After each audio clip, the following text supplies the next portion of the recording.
Yo, what's going on, guys? Mush back at it with another video, here to give a shout out to our good friends over at Green Man Gaming who are running their birthday sale. And with the birthday sale, a ton of Steam game deals. I'm gonna be highlighting some of the cheaper options in this video. We'll do another video where we go over some of the more expensive deals because those are certainly there and they're quite good. But I know a lot of you guys are more about the budget deals, so we'll look at some deals under $10, under $5, as well as under $3. A lot of good deals across that range. They do have deals even cheaper than that. They've got games under $1. They've got games under $2, so maybe we'll have a gander at those sometime down the line as well. But with that being said, again, with their birthday sale, a lot of great deals. Have a look at the store sale for yourself and see if anything really catches your eye, but I'll go over some more of the standout deals here under those price thresholds. Right off the bat, y'all know I love me my weeb JRPGs, and I want to give a shout to a franchise that I think is underlooked a lot of the times, and that is Tales of. You got Tales of Arise, 77% off for $9. Tales of Vesperia, the Definitive Edition, 82% off for $9. And then Tales of Zestiria is $4.50. Now, Zestiria is without a doubt the weakest game in probably the entirety of Tales of. I haven't played like every single Tales of game. Rather, I think I have played every single one of them. I just don't have a great recollection of some of them, like Symphonia Dawn of the New World, for example. My recollection of that game isn't that great, but nonetheless, out of the ones my recollection is strong, Zestiria is without a doubt the weakest. And Tales of is a franchise that I really enjoy, and I still had a good time with Zestiria as a game. It's just narratively, characters not as strong as the other games for sure. Vesperia has one of the best main characters in the entire Tales of series. Yuri hard carries Vesperia though, and Vesperia certainly shows quite a lot of age. The rest of the cast is fine, but I wouldn't say they're blowaway. I did like Estelle as a character, and I think her interactions with Yuri were quite good, and overall it's a good JRPG, just, you know, is a little bit dated. And then Arise is a really, really solid game. Visually looks great, combat is enjoyable, and story is pretty good. Again, from a character standpoint, I didn't feel like the characters were as engaging as like Yuri from Vesperia, but still a solid cast of characters, and that for $9 is great. All of these deals are quite good. If you're getting into Tales of, I would probably just start with Arise, just because that game has the best visuals, and soundtrack is great, gameplay is great, and price point's really solid here as well, so definitely check that out. Next up, we got RoboCop Rogue City, 84% off for $7.80. This has been going on sale quite a lot, and this price point is always going to be a banger. RoboCop Rogue City is a really, really well done game, and I'm not gonna say it's absolutely blowaway, and I think the people that are super into RoboCop will enjoy the game quite a lot, so do check that out. And yeah, even if you're not into RoboCop, I think you're gonna have a pretty good time with the game. So $7.80 for RoboCop Rogue City, definitely a good pickup there, so check that out for $7.80. Next up, we have Sleeping Dogs Definitive Edition for $2.46. Now that is the price for XP members, but this is a tremendous deal. I feel like most of you guys at this point have it, and if you're one of the 4 people that doesn't have Sleeping Dogs in your library, please remedy that ASAP. Sleeping Dogs is such a phenomenal game. It's a game that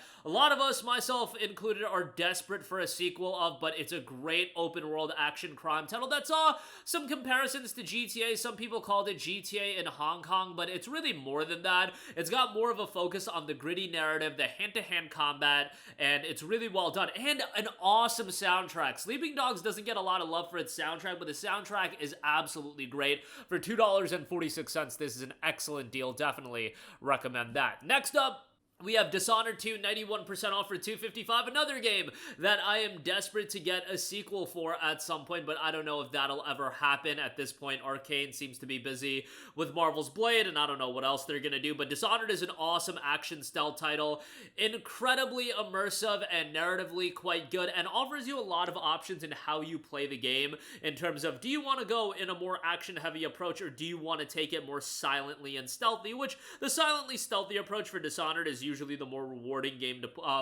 way to play the game. But yeah, $2.55 for this, absolutely great, definite pickup there, and worthwhile playthrough there for sure. You've also got 2 playable characters in that game, 2 playable main characters, Emily and Corvo. Corvo's the main character from the first game, makes it a little bit replayable as well. Next up, Marvel's Guardians of the Galaxy, 87% off for $7.56.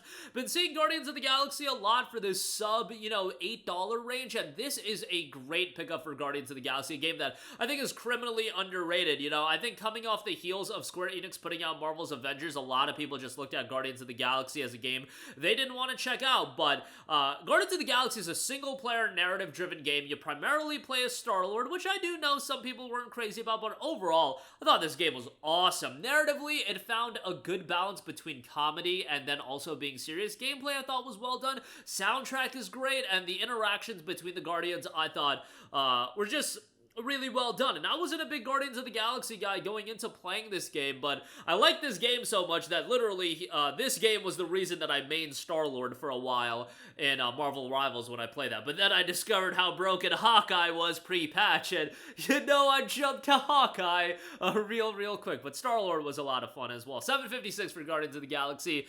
Great deal there, so definitely check that out. Just Cause 3 XXL Edition, 88% off for $3.69.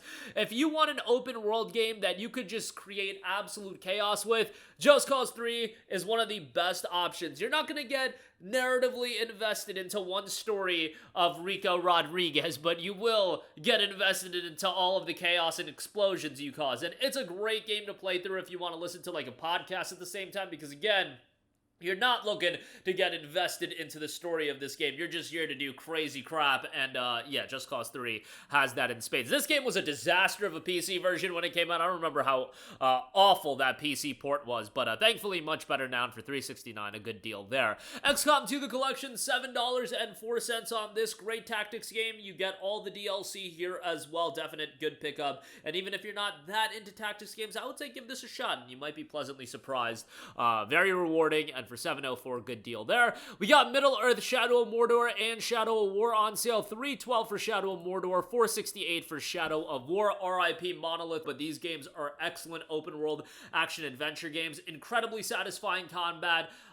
Pretty good story. I'm not crazy about the IP, but, as far as an open-world action game goes, these are pretty well done, and hopefully they stand the test of time and people will go back and check them out. Kind of sucks that they put out Shadow of War and then worked on a Wonder Woman game, I believe, for 8 years, and then that got canned. Like, what a disaster show that was. I'm sure they were trying to monetize, Wonder Woman, and they were trying to figure out how to bake in those microtransactions, but that didn't turn out all too well. And the amount of studios Warner Brothers has just cooked into the ground is actually crazy. Rocksteady and Monolith, two studios that were big in the late 2000s and into the mid-2010s, but they are totally fried, so, kind of wild what happens when you chase that microtransaction gravy train. Next up, we got Shadow of the Tomb Raider Definitive Edition, 83% off for $6.88. Another franchise that's been MIA for a long time, and really unfortunate because I think Tomb Raider with the 2013 reboot really did a good job of being one of the more consistent franchises in all of gaming. There is a new Tomb Raider game in development, so very excited for that, but Shadow of the Tomb Raider, $6.88 on this is great. This is one that I feel like some people have yet to play. Like, ROTR was big, and I think a lot of people ended up playing that. SOTR, I feel like some people skipped out on, and if you did, the Definitive Edition includes all the DLC. Definitely a worthwhile pickup there, and I love the Tomb Raider game since the 2013 reboot. Definitely prior to the next one coming out, I'll do another playthrough of all of them. I mean, those are games that are really easy to go back to and play over and over again, I feel. Shadow Tactics Blades of the Shogun, $3.60. Another great tactics title here. Great setting in Edo, Japan as well. You can play it on the easier difficulty and just appreciate the setting. I'm not gonna, talk crap because your boy certainly has lowered difficulties in the past. And you know what? When I play First Berserker Kazan, I'm gonna be playing that at the lower difficulty. I ain't about that life. But nevertheless, Shadow Tactics Blades of the Shogun, $3.60. Check that out if you want a tactics game in Edo, Japan. Scribblenauts Unmasked, a DC Comics adventure, $1.56 on this, I think is a great deal. Scribblenauts is always a fun time if you're looking to pick up a game for a kid or a younger sibling or whatever the case may be. Obviously one of the more accessible IPs, but $1.56 on that. F.E.A.R the complete pack includes F.E.A.R Ultimate, F.E.A.R 2 Project Origin, and F.E.A.R 3 for just $6.44. Excellent deal there for all the F.E.A.R games. And again, RIP to Monolith on that one as well. And then Deus Ex the Collection. RIP to Deus Ex as a franchise as well. You got the older Deus Ex games, Human Revolution, Mankind Mankind Divided, and then you will get Deus Ex The Fall, which y'all know everybody loves Deus Ex The Fall. That's a joke, but yeah, Human Revolution and Mankind Divided are awesome. Human Revolution in particular is just a tremendous game, and I did another playthrough of that game back in the summer of last year, and really made me appreciate even more how well designed that game is. And that game really holds up in terms of not having like the biggest worlds and the biggest levels to explore, but having so much depth within the level, and the design choices I just feel like were so well done. Like, Human Revolution is still a blowaway game to me, and I think you'll find it worthwhile to go back and play that as well. But that'll do it for me. Again, a lot of great deals from our friends over at Green Man Gaming. Links to everything in the description box below. They are affiliated, so if you buy anything, I get a kickback, which is much appreciated. That'll do it for me. Let me know all of your thoughts in the comment section down below, and I will catch you guys in the next one. Peace out. Hey, what's going on, guys? Mush here again. Hope you enjoyed the video. As you guys might know, YouTube's notification system is sometimes a little bit wonky, even if you're subscribed to the channel. Maybe you're not abundantly aware that I uploaded a video. To remedy that situation, make sure you hit the bell notification button. This way, whenever I upload a new video, and I try to upload as consistently as possible, you will be notified directly of the upload, and you can watch it as soon as it goes live. I would really appreciate it if you guys hit that button so you can stay up to date with all of the content I'm posting. But as always, guys, thanks for watching, and I'll catch you guys in the next one. Peace out.